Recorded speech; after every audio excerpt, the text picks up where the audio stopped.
Na mtoto shule imekushinda wewe. Yaani wewe mtoto mdogo na mambo makubwa shule imekushinda. Afadhali. Wewe mzee. Wewe. Kazi ipo. Wewe mzee sikia. Bwana sisi tuna taarifa. Unamwona mwanao? Huyu mtoto mdogo baba anatembea na watu wazima baba. Anatembea na watu wazima huyu mwanao. Kapu baba, ongea sauti basi. Chamona wanangu hapa kuna nini? Ongea sauti kidogo. Mwanao huyu mwanafunzi huyu anatembea na watu wazima, yani mtoto mdogo huyu hapa. Yaani taarifa. Bwana kafaulu basi. Wewe watu wana akili kaza babake. Wewe bwana soma shule. Mwanao hajafaulu huyu. Unapomwona kitu cha kufaulu hichi?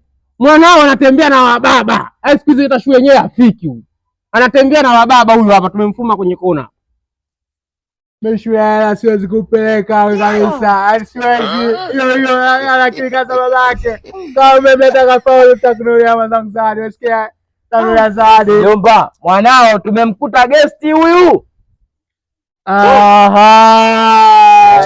shule nzima amempigia makofi. Ana akili. Baba ile ana akili. Sikia. Mwanao anatembea na wababa huyu hapa. Siku hizi babu kwenye kona.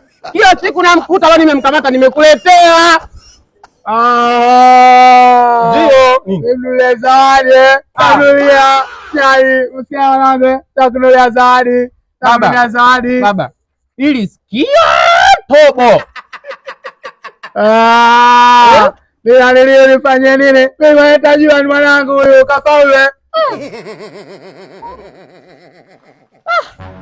Umbea ko alivenishuka shu. Mwanangu.